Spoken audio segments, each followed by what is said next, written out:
गांव के किनारे एक छोटा सा कच्चा घर था। इस घर में एक गरीब मगर ईमानदार लकड़हारा अपनी बेटी नूर के साथ रहता था।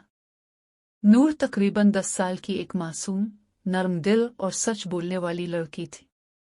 इसकी बड़ी बड़ी चमकती आंखें और हल्की सी मुस्कुराहट हर देखने वाले के दिल को खुश कर देती थी। इसकी उम्मी का इंतकाल कई साल पहले हो चुका था, इसलिए नूर ही अपने अबू की सबसे बड़ी खुशी और सहारा थी। लकड़हारा रोज सुबह सवेरे जंगल जाता, लकड़ियां काटता और शाम को बाजार में बेच कर गुजारा करता। नूर रोजाना फजर के बाद अबू के लिए पानी गर्म करती, इनके लिए रोटी तैयार करती और फिर मुस्कुराकर कहती, अबू, अल्लाह आपको आसानी देगा, आप फिक्र ना करें। एक दिन सर्दियों की सुबह थी। धुंध ने पूरे जंगल को ढांप रखा था। लकड़हारा हसन मामूल दरिया के किनारे लकड़ियां काट रहा था कि अचानक उसकी कुल्हाड़ी हाथ से फिसलकर दरिया में जा गिरी। दरिया गहरा था और पानी तेज बह रहा था। लकड़हारा घबरा गया। वो किनारे पर बैठकर सर पकड़कर रोने लगा। शाम को जब वो खाली हाथ घर लौटा तो नूर ने फौरन महसूस कर लिया कि कुछ गलत हुआ है। अबू, आप इतने परेशान क्यों हैं? लकड़हारे ने सारी बात बता दी। नूर ने चंद लम्हे सोचा, फिर बड़े यकीन से बोली, अबू, आपने हमेशा सच्चाई का रास्ता अपनाया है। अल्लाह हमें कभी तन्हा नहीं छोड़ेगा। कल मैं आपके साथ चलूंगी।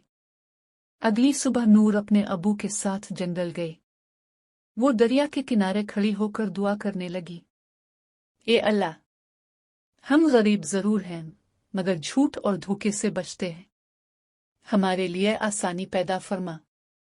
इसी वक्त दरिया का पानी हल्का सा चमका, जैसे सूरज की किरण किसी राज को जाहिर कर रही हो। अचानक पानी में से एक नूरानी बुजुर्ग जाहिर हुए।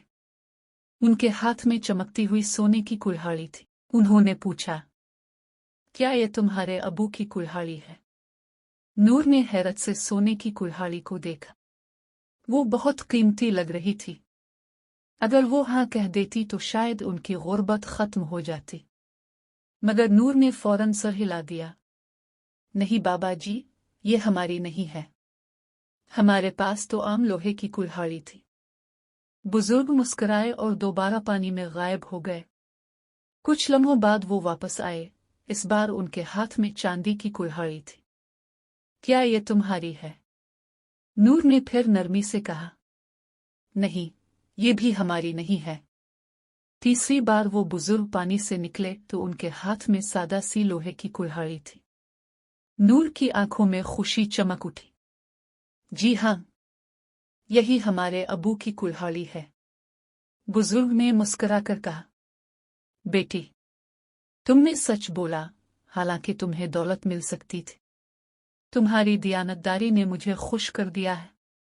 ये लोहे की कुल्हाड़ी भी ले लो और सोने और चांदी वाली भी तुम्हारी अमानत है। नूर और उसके अबू हैरान रह गए। लकड़हारा रोते हुए बोला, हम इस इनाम के मुस्तहिक नहीं हैं। बुजुर्ग ने जवाब दिया, सच्चाई हमेशा इनाम की मुस्तहिक होती है। घर वापस आकर नूर ने सोने और चांदी की कुल्हाड़ियां संभाल कर रख दे। मगर उसने अपने अबू से कहा, हम उनसे सिर्फ इतना फायदा उठाएंगे जितना जरूरत हो। हम गुरूर नहीं करेंगे। कुछ दिनों में उनकी हालत बेहतर हो गई। उन्होंने नया घर बना लिया, मगर नूर वैसी ही सादा रही। वो गांव के गरीब बच्चों में खाना तकसीम करती, बीमारों की मदद करती और हमेशा यही कहती, अल्लाह सच बोलने वालों से मोहब्बत करता है।